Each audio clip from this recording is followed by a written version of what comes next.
आज हम बात कर रहे हैं एक ऐसे अंतर्राष्ट्रीय घटनाक्रम की जिसने पूरी दुनिया का ध्यान अपनी ओर खींच लिया है। मध्य पूर्व में एक बार फिर तनाव चरम पर पहुंचता दिखाई दे रहा है। एक तरफ पाकिस्तान की राजधानी इस्लामाबाद में अमेरिका और ईरान के बीच शांति वार्ता चल रही है, तो दूसरी तरफ समुद्र में सैन्य गतिविधियां तेज हो गई हैं। खास तौर पर होर्मुज जलजमरूम मध्य, जो दुनिया के सबसे महत्वपूर्ण समुद्री व्यापार मार्गों में से एक है, इस समय वैश्विक राजनीति और रणनीति का केंद्र बन गया है। ये वही जल मार्ग है जहां से दुनिया का लगभग 20% तेल और बड़ी मात्रा में लिक्विफाइड नेचुरल गैस गुजरती है, और यही कारण है कि यहाँ होने वाली हर हलचल का असर सीधे वैश्विक अर्थव्यवस्था पर पड़ रहा है। अमेरिकी सेंट्रल कमांड यानी कि सेंटकॉम ने दावा किया है कि उसने होर्मुज जलजमरूम मध्य में समुद्री बारूदी सुरंगों को हटाने का अभियान शुरू कर दिया है। इसके लिए अमेरिकी नौसेना ने यानी कि अगर देखा जाए तो 2 अत्याधुनिक गाइडेड मिसाइल डिस्ट्रॉयर जहाज यूएसएस फ्रैंक ई पीटरसन और यूएसएस माइकल मर्फी को तैनात कर दिया है। इन जहाजों ने न केवल जलजमरूम मध्य से गुजरते हुए इलाके का निरीक्षण किया, बल्कि संभावित खतरों का भी पता लगाने और उन्हें निष्क्रिय करने की भी प्रक्रिया भी शुरू कर दी। अमेरिकी अधिकारियों का कहना है कि इस अभियान का उद्देश्य एक सुरक्षित समुद्री कॉरिडोर तैयार करना है, जिससे वैश्विक व्यापार बिना किसी बाधा के जारी रह सके। एडमिरल ब्रेड कपूर ने भी बयान दिया है कि ये सिर्फ एक सैन्य ऑपरेशन नहीं, बल्कि अंतर्राष्ट्रीय व्यापार की सुरक्षा सुनिश्चित करने की दिशा में उठाया गया कदम है, और आने वाले दिनों में इसमें पानी के भीतर काम करने वाले ड्रोन और बाकी की तकनीकी संसाधन भी जोड़े जाएंगे। इस पूरे घटनाक्रम के बीच अमेरिका के राष्ट्रपति डोनाल्ड ट्रंप का बयान भी काफी सुर्खियों में है। ट्रंप ने सोशल मीडिया प्लेटफॉर्म पर कहा कि अमेरिका दुनिया पर एहसान करते हुए होर्मुज जलजमरूम मध्य को खुलवाने जा रहा है। उन्होंने ये भी कहा कि ये कदम चीन, जापान, दक्षिण कोरिया, फ्रांस और जर्मनी जैसे देशों के हित में उठाया जा रहा है।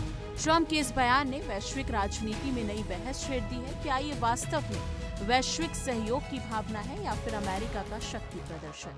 ये सवाल इसलिए भी अहम हो जाता है क्योंकि जिस समय ये बयान दिया गया उसी समय क्षेत्र में सैन्य गतिविधियां भी तेजी से बढ़ रही थी। दूसरी ओर ईरान ने इस पूरे ऑपरेशन को लेकर बड़ी प्रतिक्रिया दी है।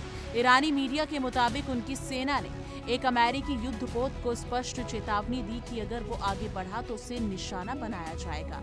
ईरान का दावा है कि इस चेतावनी के बाद अमेरिकी जहाज को पीछे हटना पड़ेगा या फिर हटना पड़ा। हालांकि इस दावे की स्वतंत्र पुष्टि नहीं हुई है, लेकिन इससे ये जरूर स्पष्ट होता है कि दोनों देश के बीच तनाव किस स्तर पर पहुंच चुका है। ये स्थिति किसी भी समय बड़े टकराव में बदल सकती है, खासकर तब जब दोनों पक्ष अपनी अपनी सैन्य ताकत का प्रदर्शन कर रहे हैं। इस तनाव की पृष्ठभूमि भी समझना जरूरी है। 28 फरवरी को अमेरिका और इजराइल द्वारा ईरान पर किए गए हमलों के बाद से ही क्षेत्र में हालात बिगड़ने लगे थे। इसके जवाब में ईरान ने होर्मुज जलजमरूम मध्य की नाकेबंदी कर दी, जिससे कि वैश्विक ऊर्जा आपूर्ति पर खतरा मंडराने लगा। यही कारण है कि अब अमेरिका इस रास्ते को फिर से खोलने के लिए सक्रिय हो गया है। लेकिन सवाल ये है, क्या ये कदम हालात को बेहतर बनाएगा या और ज्यादा बिगाड़ देगा?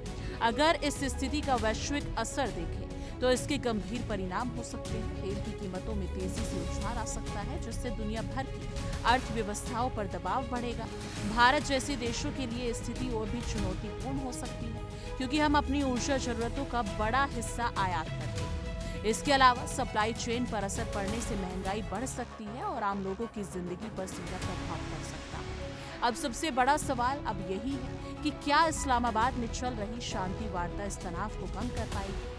एक तरफ बातचीत जारी है तो दूसरी तरफ सैन्य कार्रवाई भी हो रही है। ये दोहरी स्थिति कई सवाल खड़े करती है। क्या ये कूटनीति का हिस्सा है या फिर हालात नियंत्रण से बाहर हो रहे हैं? आने वाले दिनों में ये साफ हो जाएगा कि दुनिया एक बड़े संकट की ओर बढ़ रही है या फिर बातचीत के जरिए समाधान निकल पाएगा।